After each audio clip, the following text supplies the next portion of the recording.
Yeah.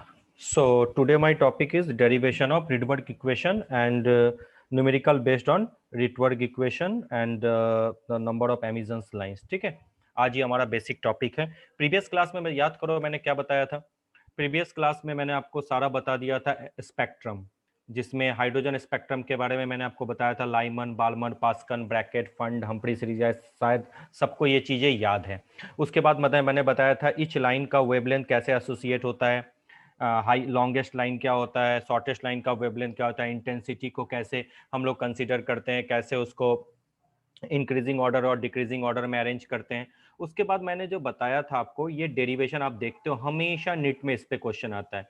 Mu bar is equal to 1/λ R Z square 1/n1 square minus 1/n2 square. इसी पे तो हम लोग वेवलेंथ निकालते किसी भी सीरीज का। आर मतलब रिडबर्ग कांस्टेंट। अब इस चीज का एक्चुअली डेरिवेशन कैसे होता है ये समझो। आखिर ये इक्वेशन आया कहां से समझना। सपोज कोई इलेक्ट्रॉन n2 लेवल से है, n2 लेवल से वो कहां आ गया बच्चा, n1 लेवल पे। ठीक है, आपको पता है हायर लेवल से लोअर लेवल पे आता है तो एनर्जी क्या होती है, एमिट होती है। और एमिट होती है जो स्पेक्ट्रम मिलता है उसी स्पेक्ट्रम को हम लोग क्या बोलते हैं, एमिशन स्पेक्ट्रम। ये बता चुका। मैंने माना n2 लेवल पे इसकी एनर्जी है E2 और n1 लेवल पे इसकी एनर्जी है E1। क्लियर। तो इन दोनों के बीच का एनर्जी डिफरेंस बताओ। आप बोलोगे sir delta E is equal to E2 minus E1। Am I right? अच्छा, अब आपको पता है E इज इक्वल टू क्या होता है, Sc/λ होता है, लगा दिया।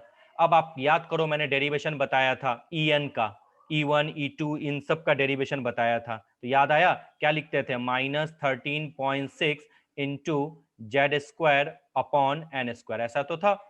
और इसी का कंप्लीट डेरिवेशन भी हम लिख सकते हैं। तो मैंने इसका कंप्लीट ये भी लिख सकते हो यहाँ पे, लेकिन मैं इसको एक्चुअली आर की वैल्यू कहां से आई वो बताना चाहता हूं।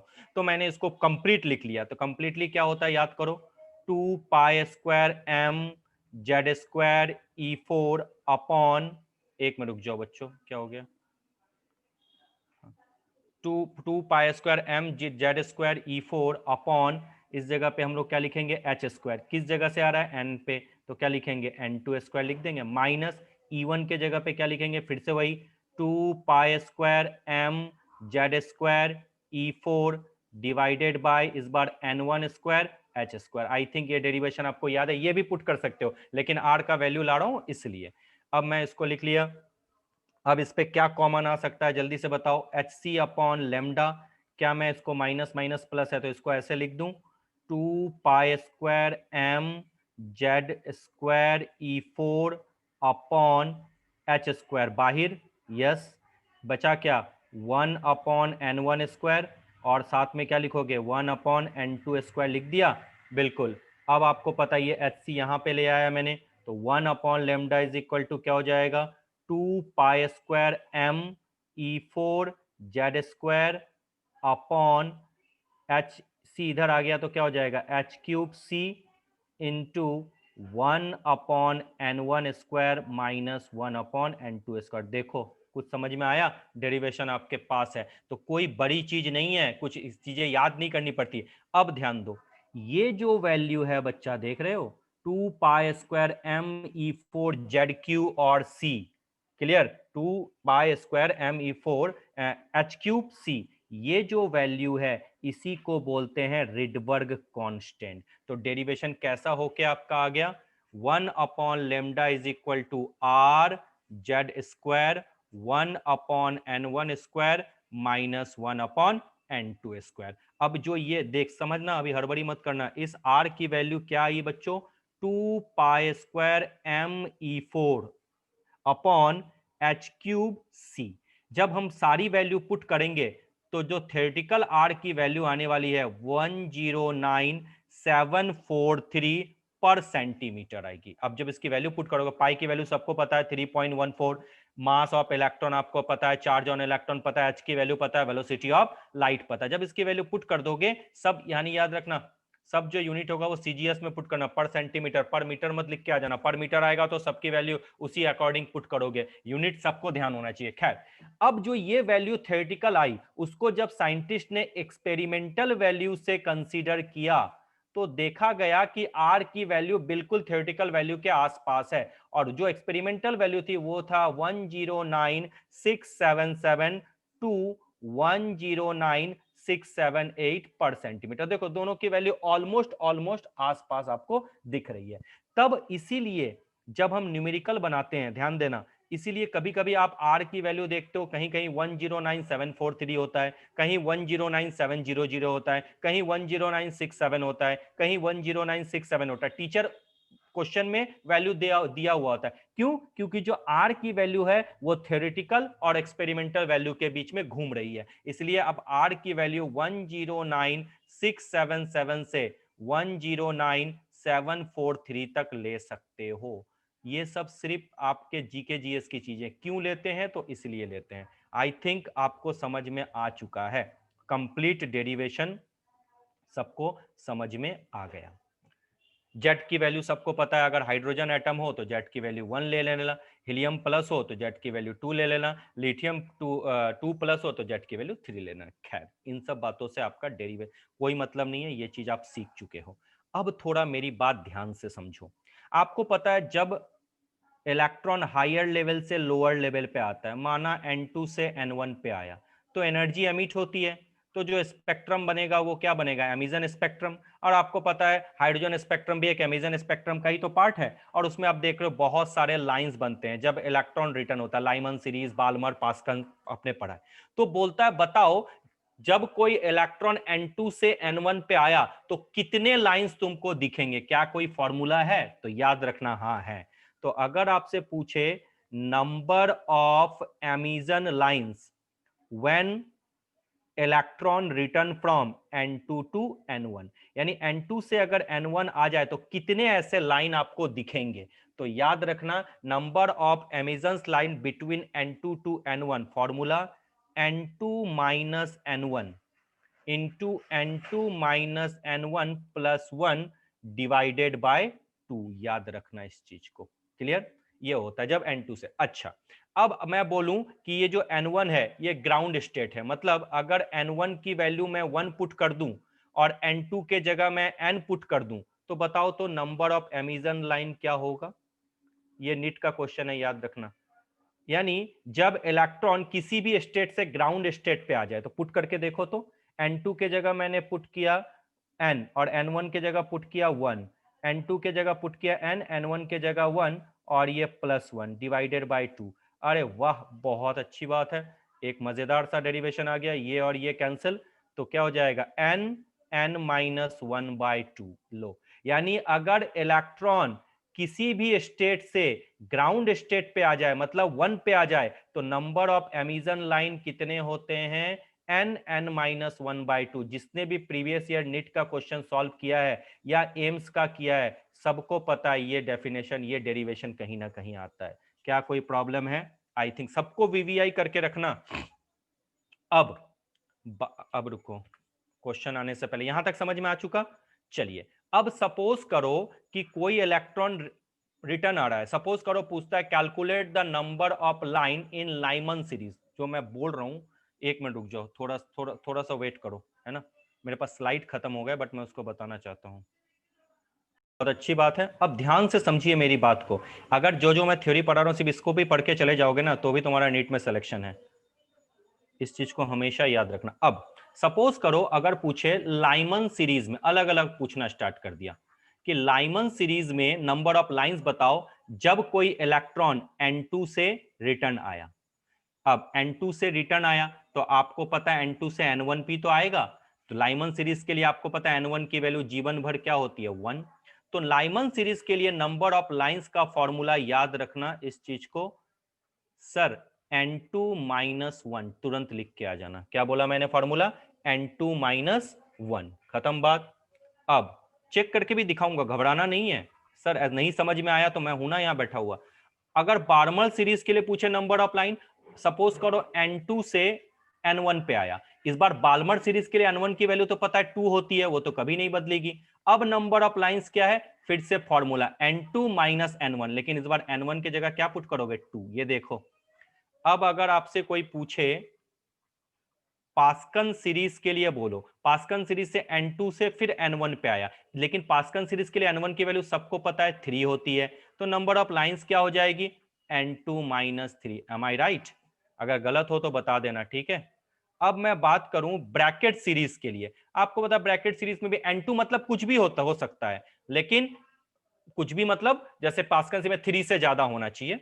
अब ब्रैकेट सीरीज में N2 से फिर N1 आया, लेकिन आपको पता है ब्रैकेट सीरीज के लिए N1 की वैल्यू 4, तो नंबर ऑफ लाइंस क्या हो जाएगा, जल्दी बता दो, N2 माइनस 4। पास्कल सीरीज के लिए हो गया, ब्रैकेट हो गया, उसी तरह से फंड सीरीज के लिए, उसी तरह से हम्फ्री सीरीज के लिए। अगर मैं यहाँ पे फंड सीरीज के लिए लिख दूं N2 से N1, तो N1 की वैल्यू 5, तो पता है नंबर ऑफ लाइंस क्या लिखोगे, N2 माइनस 5। और उसके बाद मैं आप बात करूं हम्फ्री सीरीज के लिए, हम्फ्री सीरीज के लिए N2 से N1, इस बार N1 की वैल्यू 6, तो नंबर ऑफ लाइंस क्या हो जाएंगे, N2 माइनस 6 होगा बच्चा। ये याद रखना, सस्ता सुंदर टिकाऊ मेथड है। अब बोलोगे सर समझ में तो पल्ले आया नहीं, कभी आप कुछ बोलते हो, कभी आपने ये फॉर्मूला लिखा दिया, कभी आप ये फॉर्मूला लिखा दिए, कभी आप कह रहे हो ऐसे ढूंढ लो, बड़ा कंफ्यूजिंग। अगर मैं भी स्टूडेंट होता तो मैं भी कितने फॉर्मूला याद करूं, अब केमिस्ट्री पढ़ूं, फिजिक्स पढ़ूं या बायो पढ़ूं, कोई दिक्कत नहीं है बच्चों, फॉर्मूला जीवन भर एक ही याद रखना है। ये एक जो वेवलेंथ निकालने के लिए, फ्रीक्वेंसी निकालने के लिए, एनर्जी निकालने के लिए, कुछ भी याद रखो। और ये दूसरा, ये काम तमाम, एक क्वेश्चन निट का आपके पास, और बाकी कोई फॉर्मूला याद रखने की जरूरत नहीं है, ये भी जरूरत नहीं है, ठीक है। बट समझने के लिए, टाइम बचाने के लिए मैंने आपको चीजें बता दी। और ये क्यों सही है, देखो क्वेश्चन पे आ जाते हैं हम लोग। क्वेश्चन पे कोई सॉल्व नहीं करेगा, चुपचाप से स्क्रीन पे ध्यान दो मैं बोल क्या रहा हूं, ठीक है।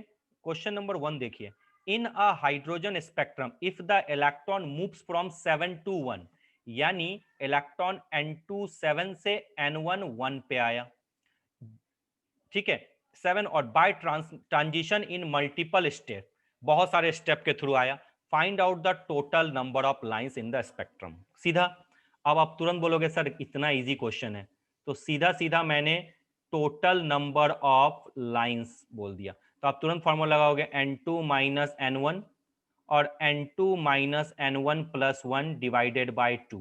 तो चलो बताओ क्या लिखोगे, 7 माइनस 1, उसके बाद 7 माइनस 1 प्लस 1 डिवाइडेड बाई 2। देखो कहीं प्रॉब्लम मिस्टेक तो नहीं कर रहा हूं मैं, 7 माइनस 1 क्या होता है 6, और ये इंटू 7 डिवाइडेड बाई 2, तो यानी कितने लाइन हो गए, 21 लाइन। अब आपको पता है सीधा ग्राउंड स्टेट पे आया है, तो ध्यान से देखना, आप ऐसे भी तो लिख सकते थे, total number of lines is equal to n minus 1 by divided by 2। Put करके देखो, 7 minus 1 divided by 2, 7 into 6 divided by 2, बोलो कितना होगा, 21 आया। ये लो, आपकी जो इच्छा है एक ही फॉर्मूला से आपका बन सकता है। अब बात इसमें नया क्या, सब तुरंत इसका स्क्रीनशॉट ले लो, क्योंकि मैं उसको रब करने वाला हूं, ये आपको दिखेगा नहीं, याद रखना, मैं उसको इरेज करने वाला हूं।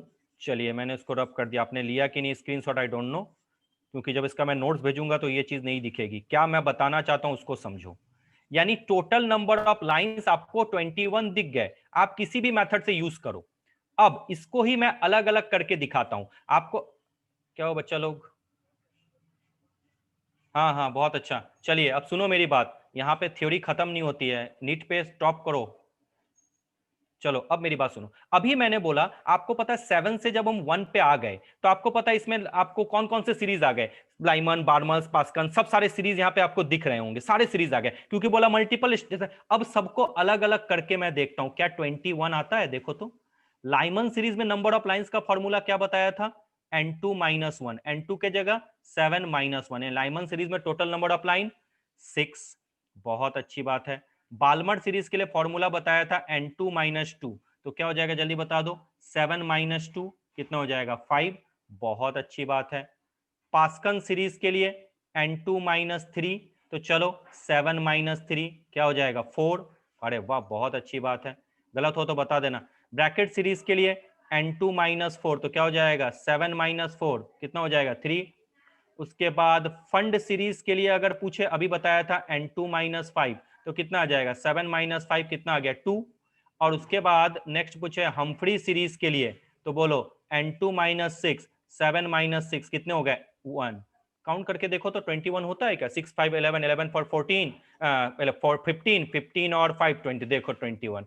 यानी जो मैंने यहाँ फॉर्मूला बताया था वो एक्चुअली इसलिए बताया था कि हर एक सीरीज में भी तुम लाइन पता कर सकते हो, लेकिन जुड़ के कितना आया? 21 ही तो आया। तो इसीलिए कभी कभी एग्जामिनर क्या करता है, आप लोग क्या पढ़ते हो? स्ट्रेट फॉरवर्ड पढ़ते हो, और पढ़ने के बाद बोलते अरे सर सब कुछ आ गया, लेकिन आप पता ही एग्जामिनर ढूंढता रहता बच्चा किधर तक मिस किया। यहां तक सारे बुक्स में आपको पता है ये दिया हुआ ये फॉर्मूला, लेकिन अगर आपसे पूछे स्पेसिफिक लाइन ढूंढो हर एक सीरीज का, तब बच्चे पढ़े सर ये कहां पढ़ लिया। अभी देखो अभी क्वेश्चन आने वाले, आपको मजा आएगा। अच्छा ये भी हो सकता है, बिल्कुल फॉर्मूला तो हमेशा वैलिड है, लेकिन वो टूटा कैसे? वो टूटा इस तरीके से, देखो कभी नहीं बदलेगा। आ गया? आई होप सो सबको समझ में आ रहा हूं। मैं ये बताना चाहता हूं कि कंपटीशन एग्जामिनेशन किस तरह से बोर्ड से डिफरेंट है। बोर्ड में स्ट्रेट फॉरवर्ड क्वेश्चन पूछते हैं, कंपटीशन में भी स्ट्रेट फॉरवर्ड ही पूछते हैं, लेकिन उसको ट्विस्टेड मैनर में पूछते हैं। थ्योरी कभी चेंज नहीं होती, बाकी सारे जगह धोखा होता है। धोखा क्या? कोई भी, मैं भी टीचिंग लाइन में हूं, मुझे ही पता है। देखो जिसकी 11 12 अच्छी है ना, वो निट क्या दुनिया का कोई भी एग्जाम वो निकाल लेगा। मतलब बेसिक्स जिसकी अच्छी है वो कुछ भी कर सकता है। कोई आईआईटी कोई निट अलग अलग नहीं होते, कुछ स्पेशल टीचर नहीं पढ़ाता, पढ़ाता वही है जब जो बेसिक्स होता है। हाँ बेसिक्स में वो मॉडिफिकेशन करता है, टीचर के नॉलेज के अकॉर्डिंग होता है कि वो आपको कितना डिलीवर कर रहा है। तो इसलिए हमेशा याद रखना, अगर निट या कोई भी कंपटीशन जीवन में क्लियर करना है बच्चों, तो हमेशा बेसिक्स करो।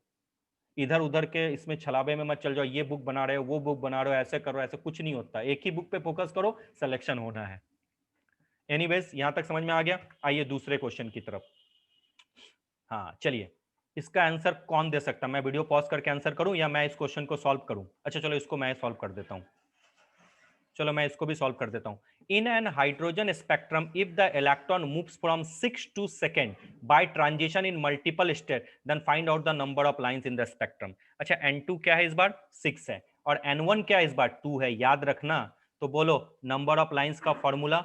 Yes sir, n2 minus n1 into n2 minus n1 plus 1 divided by 2। चलो पुट करके देखो। 6 में गलत होता हूँ बता देना, क्योंकि मैं मिस्टेक तो लाइफ में बहुत करता हूँ। चलिए 2 क्या हो जाएगा जल्दी बता दो। 4 इंटू क्या हो जाएगा 5 डिवाइडेड बाई 2 कितना हो जाएगा 10। नंबर ऑफ लाइंस कितने आ गए? 10 आ गए। सब क्या है क्या? अरे वाह। अच्छा अब पूछे हर एक सीरीज में बताओ। चलिए सर बताते हैं, देखो क्यों सही हूं देखो। अब लाइमन सीरीज के लिए बोलो सर n2 माइनस 1, तो लिखो n2 माइनस 1, जल्दी बोलो n2 माइनस 1 लाइमन सीरीज के लिए कहां से कहां पे आया है जल्दी बताओ। 5 होगा सर। 5 हो जाएगा, कंफर्म हो? Yes sir. चलो फिर लिख दिया। लिखा। बालमर सीरीज के लिए बोलो। 4 सर, 4। हाँ 4 हो जाएगा, 4। चलो भैया ठीक है, तुम लोग बोल रहे हो तो मैं मान लेता हूँ, क्योंकि देखो यार तुम लोग तो टैलेंटेड हो। और आगे भी बोलते चले जाओ, क्या वेट करोगे क्या? टोटल मुझे बताओ ना कितने लाइन हो रहे हैं। हाँ जी चलिए लिख दिया 4, बहुत अच्छा। उसके बाद क्या आता है? 3 सर, पास्कल के लिए। अच्छा n2 माइनस 3 यानी 6। अच्छा पास्कल के लिए 3। चलो हाँ ब्रैकेट के लिए सर 2। अरे वाह n2 माइनस 4 यानी 2। अच्छा भाई उसके बाद फंड के लिए 1 सर। कंफर्म हो? Yes sir, confirm. अरे वाह बहुत अच्छा। तो चलो मैंने लिख दिया 1। उसके बाद हम्फ्री के लिए 6 माइनस 6 0। सर। हाँ चलिए अब नंबर ऑफ लाइन काउंट करो। तो इसमें हम लाइमन का क्यों काउंट कर रहे हैं? बच्चा लोग यही तो प्रॉब्लम है, यही तो बताना चाहता था। जोश जोश में होश नहीं खोना है। 6 to 2 तो लाइमन सीरीज पे तो आया ही नहीं भैया। लाइमन सीरीज के लिए तो n1 की वैल्यू हमेशा 1 होती है, तो वो तो बालमर तक ही खत्म हो गया। तो तुम ये 5 कहां से ले रहे हो? मतलब मुझे बताओ। ये चीज ही तो मैं समझाना चाहता हूं, जोश जोश में होश नहीं खोना। अगर 6 to 1 होता तब हम लाइमन ऐड करते, लेकिन ये 6 to 2 पे आया, इसका मतलब बोला मैं लाइमन सीरीज पे गया ही नहीं, लाइमन सीरीज है ही नहीं। बालमर से काउंट करो। अब काउंट करो 4 प्लस 3 7, 7 प्लस 2 9, 9 प्लस 1 10, 10 प्लस 0 0, यानी आंसर क्या आ गया 10। मारो बीवीआई और दिमाग में घुसा लो अगर नीट क्लियर करना है तो। समझ में आया? तो बेसिक्स को भी अच्छे करने की जरूरत होती है। चलिए आ जाइए। चलो चलो इस बार मैं नहीं बताने वाला, ये बहुत जिसने बना लिया मैं समझ जाऊंगा यू पीपल आर टैलेंटेड। इस जल्दी से इसको सॉल्व करो, 2 मिनट का समय है। देखो समझ जाना क्या बोला है। In a hydrogen spectrum if the electron moves from 6 to 3rd orbit by transition in multiple state then find out the number of lines. अब अलग अलग पूछा, यूवी रीजन में बताओ, विजिबल रीजन में बताओ और इंफ्रारेड रीजन में बताओ। देखो कौन बना सकता है इसको। बड़ा अच्छा क्वेश्चन है, बहुत बेहतरीन है। देखूं और जल्दी जल्दी आंसर करो। देखो तो टैलेंटेड। अरे आंसर आ गया क्या? अच्छा ये क्या है स्वाति, ये आपने इसका आंसर दिया है क्या 5 और 4?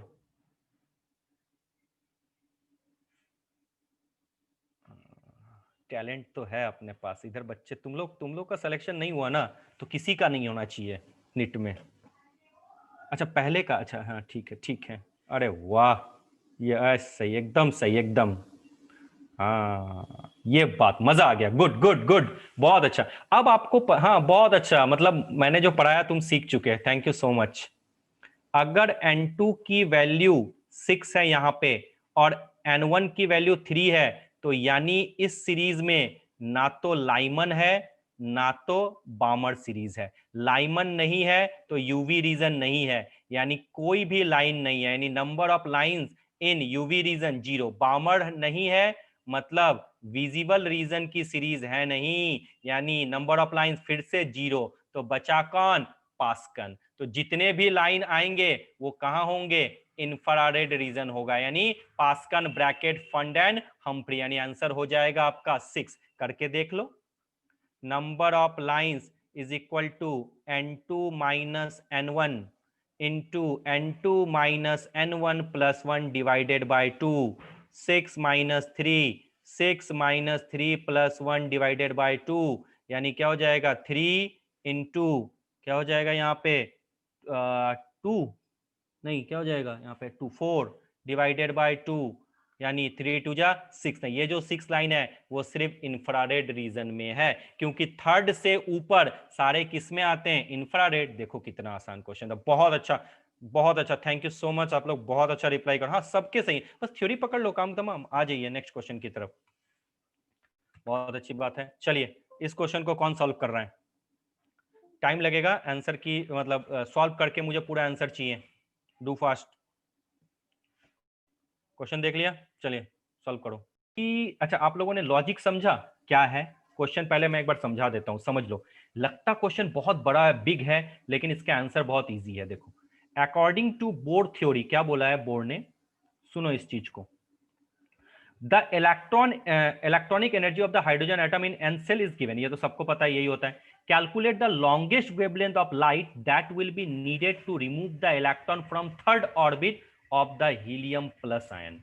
क्या बोला? Calculate the longest that will be needed to remove an electron. आपको पता रिमूव मतलब इंफिनिटी पे ले जा रहे हैं, यानी delta E is equal to क्या होगा? ई इंफिनिटी माइनस E3 होगा। अब आपको पता है डेल्टा ई मतलब SC upon lambda is equal to E infinity क्या आपका 0 है माइनस E3 मतलब n के जगह यहां 3 पुट करो तो क्या लिखोगे जल्दी बता दो? -21.76 इंटू 10⁻19 इंटू जेड, हाइड्रोजन के लिए जेड स्क्वायर मतलब 2 स्क्वायर अपॉन किस ऑर्बिट से रिमूव करना है? 3rd से, तो 3 का स्क्वायर। काम तमाम हो गया। लेमडा की वैल्यू यहां से ढूंढ लो। ये क्वेश्चन किसी बड़े कंपटीशन एग्जामिनेशन में आया था। कितना बिग लग रहा है क्या? लॉजिक कह रहा है लॉन्गेस्ट वेवलेंथ निकालो, कहां से? Remove an electron from 3rd orbit. अरे 3rd ऑर्बिट मतलब क्या? E infinity minus E3 minus minus plus, ये सॉल्व कर लो। एच की वैल्यू सबको पता, सी की वैल्यू सबको पता, स्टैंडर्ड यूनिट में दिया होता है। एच की वैल्यू क्या लोगे? 6.626 इंटू 10⁻⁻34। देखो अगर क्वेश्चन लेंदी है तो समझ लेना उसका आंसर बहुत शॉर्ट होता है। एनीवेज जब मैं लास्ट टाइम में आऊंगा तब मैं आपको ट्रिक भी बताऊंगा कैसे नीट के पेपर को सॉल्व करते हैं। केमिस्ट्री के पेपर को मात्र 30 मिनट में सॉल्व करना सिखाऊंगा। चलिए एनीवेज अभी नहीं, अभी तो पहले तुम क्वेश्चन सॉल्व करो, अपने थ्योरीज को बूस्टअप करो। चलिए आ जाइए फर्स्ट। मुझे आंसर इसका नहीं पता। How many line does the electron go around, how many time, sorry line नहीं है टाइम्स है ये। How many times does the electron go around the first Bohr orbit of hydrogen in 1 second? 1 second में answer कौन देगा जल्दी बताओ?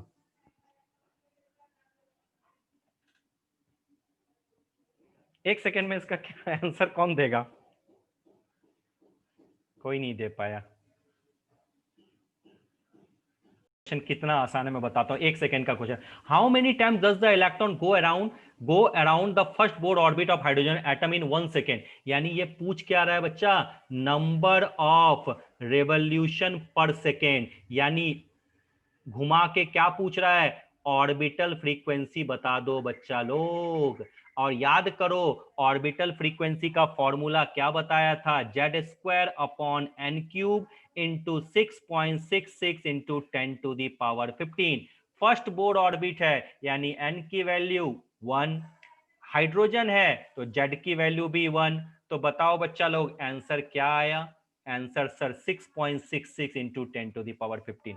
क्या समझ में आता है इन क्वेश्चनों को सॉल्व करके कि क्वेश्चन टफ नहीं होता, आपने थ्योरी कितनी पढ़ी है वो मैटर करता है। क्वेश्चन पढ़ा, how many times does the electron go around the first Bohr orbit of hydrogen atom in 1 second? यानी नंबर ऑफ रिवोल्यूशन ही तो पूछ रहा है कि चारों तरफ घूम रहा है, पर सेकंड पूछा, यानी ऑर्बिटल फ्रीक्वेंसी तो है उसका मतलब। यार इसका फॉर्मूला याद करो, बताया था। हो गया आंसर? बताओ। 1 सेकंड चाहिए था, ऑप्शन देखते सीधा टिक करके आ जाते। चलिए कोई बात नहीं, फिर से टेस्ट करता हूं। चलो इसका आंसर कोई बताएगा 15 सेकंड में? 15 सेकंड।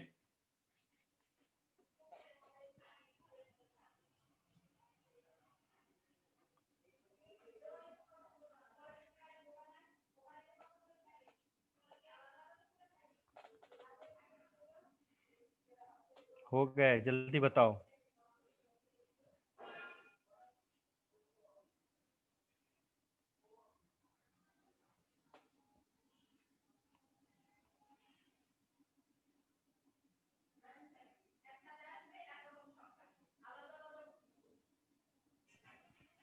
वन 137। हाँ, अरे वाह, हाँ हाँ बिल्कुल 137। अच्छा, अगर नहीं नहीं नहीं नहीं, ये तो बहुत आसान है। देखो वेलोसिटी ऑफ लाइट क्या होती है, जल्दी बताओ। अगर मैं यहाँ लिखूँ c और by v, velocity of light 3 into 10⁸ centimetre पर सेकेंड। और velocity of electron in first Bohr orbit, याद करो मैंने बताया था 2.18 इंटू 10⁸ सेंटीमीटर पर सेकेंड। और सॉरी यहाँ 10 आ जाएगा।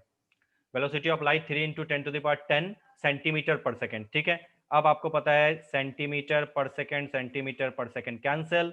अब इसी को लमसम फिगर में अगर 2 ले लोगे तो आंसर क्या आ जाएगा? 150। लेकिन लमसम मत लेना, पूरा सॉल्व करना। सॉल्व करने के बाद आ जाएगा आई थिंक 137। देखो सो इजी, कुछ भी नहीं था। आपको याद करो, ये बताया था मैंने, वेलोसिटी ऑफ इलेक्ट्रॉन का formula Vn is equal to V1 तो यही है इंटू Z/n। तो Z और n की जरूरत ही नहीं है, हाइड्रोजन का ही पूछा है तो भैया 1 और 1 पुट करके आ जाओ, खत्म। आ जाइए नेक्स्ट, समय बर्बाद किए बिना नेक्स्ट क्वेश्चन की तरफ बढ़ते हैं। चलिए इसका आंसर 5 सेकंड पे। फर्स्ट कौन बता रहा है इसका answer? ABC। In a Balmer series of hydrogen atom which electronic transition represent third line? C. हाँ बिल्कुल, आपको पता है क्या होगा answer? C, third line. Third first line के लिए क्या होता है? N2 की वैल्यू 3 और N1 की वैल्यू 2। सेकेंड लाइन के लिए N2 की वैल्यू 4 और N1 की वैल्यू 2। थर्ड लाइन के लिए N2 की वैल्यू 5 और N1 की वैल्यू फिर से 2। तो थर्ड लाइन के लिए 5 से 2, बामर सीरीज। गुड, बहुत अच्छा। चलिए आ जाइए नेक्स्ट। चलिए डू फास्ट, आंसर चाहिए। इसके लिए 1 मिनट ले लो, कोई नहीं, इसके लिए 1 मिनट लो और बनाओ इसको। आंसर चाहिए मुझे। चलिए मैं ऑप्शन दे रहा हूँ, 5/27, second option 27/5, third option 30/28, fourth option 28/30। चलिए 4 ऑप्शन है, जल्दी से इसका आंसर बताऊं। कैसे सॉल्व किया? Calculate the ratio of the maximum. अच्छा, मैक्सिमम वेवलेंथ आपको पता line of the first series होता है। तो चलिए मैंने लिख दिया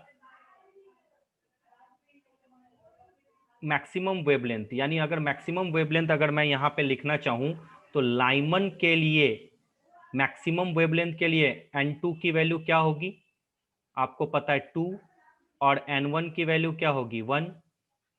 और बामर सीरीज के लिए अगर मैं बोलूं तो N2 की वैल्यू क्या होगी? 3 और N1 की वैल्यू क्या होगी? 2। यही तो होता है, क्योंकि first line of the any series जो होता है वो मैक्सिमम वेवलेंथ का होता है। अब आप सबके पास फॉर्मूला है, क्या लिखोगे? 1/λ, लाइमन के लिए लगा दिया RH। ठीक है, आपको पता है अगर जेट की वैल्यू नहीं दी हुई है तो लगाओ, नेट की वैल्यू नहीं दी है तो Z² लगा दो।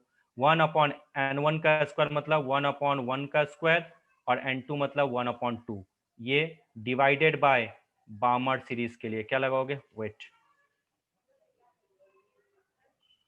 अगर मैं अब बामर सीरीज के लिए लगाने बोलूं तो 1 upon lambda B divided by यहाँ पे लगा दूं R H Z square 1 upon 2 का स्क्वायर माइनस 1 अपॉन 3 का स्क्वायर।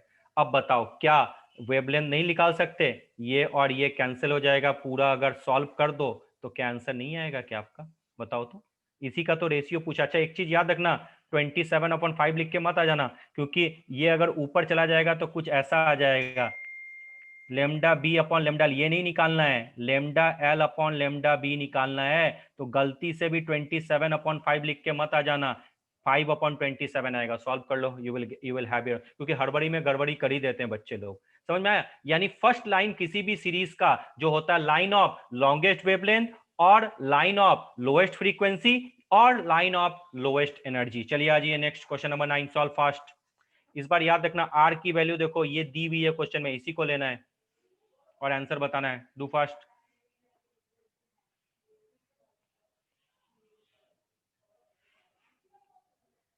ठीक है, क्वेश्चन देख लिया। शॉर्टेस्ट वेवलेंथ की बात करें तो आपको पता है, पहले शॉर्टेस्ट की मैं बात कर लूं। ग्राउंड स्टेट पे है शॉर्टेस्ट वेवलेंथ की अगर मैं बात करता हूं तो आपको पता है अगर शॉर्टेस्ट वेवलेंथ की बात करें तो n1 इज इक्वल टू 1 है, ठीक है। लेकिन इस बार n2 इज इक्वल टू क्या होगा, इन्फिनिटिव होगा ना, क्योंकि last line of any series, और यहां पे तो पूछा ग्राउंड स्टेट पे ही है, ठीक है। अब लॉन्गेस्ट लाइन पूछे, लॉन्गेस्ट वेवलेंथ, लॉन्गेस्ट वेवलेंथ अगर पूछे तो आपको पता है n1 इज इक्वल टू 1 है, लेकिन n2 इज इक्वल टू क्या होगा, 2 ही तो होगा। फर्स्ट लाइन यानी फर्स्ट ट्रांजिशन हो गया, पुट कर दो value, you will have your answer. यही तो करना है, फॉर्मूला आपको पता है 1 upon lambda is equal to R H Z square 1 upon n1 square minus 1 upon n2। इसका सॉल्व करो, ये आंसर आ जाना चाहिए, आई होप सो। ये माइनस का साइन है, ठीक है, सॉल्व कर लो, हो गया क्लियर। आ जाइए क्वेश्चन नंबर 10, इसमें समय बर्बाद मत करो। हाँ इसमें समय बर्बाद कीजिए। क्वेश्चन नंबर 10 ये मैं नहीं बताने वाला हूं, n की वैल्यू निकालो, देखो कौन निकाल सकता है, इसमें कैलकुलेशन नहीं है, इसमें दिमाग है। चलो जल्दी से सॉल्व करो। ऑप्शन सपोज करो मैंने लिख दिया 6, 8, 5 और 10, बोलो क्या आंसर होगा। अरे वाह 5, हाँ देखो बिल्कुल सही है। आपको पता है नंबर ऑफ लाइंस का फॉर्मूला क्या होता है, आप सीधा सीधा यहां लिख दोगे total number of lines is equal to n minus 1 divided by 2। इसकी वैल्यू कितनी दी हुई है 10, n की वैल्यू नहीं पता, n माइनस 1 फर्स्ट ऑर्बिट में है तो सीधा डायरेक्टली यही फॉर्मूला लगा दिया, n square minus 1 divided by 2। यही तो है, देखो तो कहीं गलत तो नहीं है, यहाँ पे n हो जाएगा। चलिए 10 टू ज़ा 20, 20 is equal to n square minus n। अरे ये तो क्वाड्रेटिक इक्वेशन आ गया ना, n square minus n minus 20 is equal to 0। कैसे लिखोगे इसको, n square minus 5n plus 4n minus 20 is equal to 0, n minus 5 plus 4 n minus 5 is equal to 0, n minus 5 और n plus 4 is equal to 0, n is equal to 5 और n is equal to -4, -4 कभी हो नहीं सकता, neglect करो, n is equal to 5 answer आ गया। बहुत अच्छी बात है, चलिए do fast. Calculate the frequency of the last line of the Lyman series. Frequency निकालो last line of the Lyman series. अच्छा लाइमन सीरीज का लास्ट लाइन के लिए ये तो चीज जानते हो सब, n1 की वैल्यू क्या हो जाएगी 1, लेकिन n2 की वैल्यू क्या हो जाएगी बच्चा, इन्फिनिटिव। तो बताओ फ्रीक्वेंसी क्या आएगी last line of the Lyman series.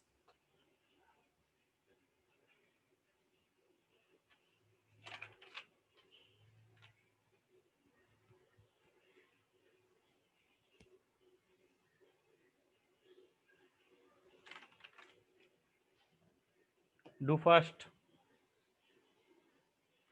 चलिए अच्छा last line of the series मैं ही बता देता हूँ, क्या निकालोगे 1 upon lambda is equal to R Z square 1 upon n1 का स्क्वायर, यानी 1 का स्क्वायर, ये तो पूरा आपका 0 ही तो हो गया है ना, n2 तो जाएगा ही नहीं, तो 1 upon lambda is equal to क्या आ जाएगा भाई, आर जेड स्क्वायर आ गया, ठीक है। लेमडा ढूंढ लोगे और लेमडा ढूंढने के बाद आपको पता है म्यू इज इक्वल टू क्या होता है, सी अपॉन लेमडा।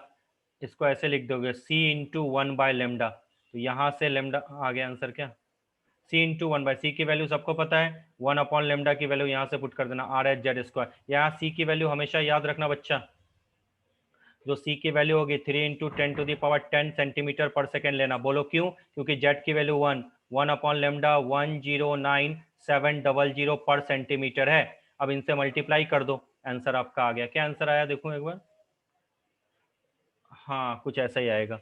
आंसर है इसका 3.29 इंटू 10⁻15।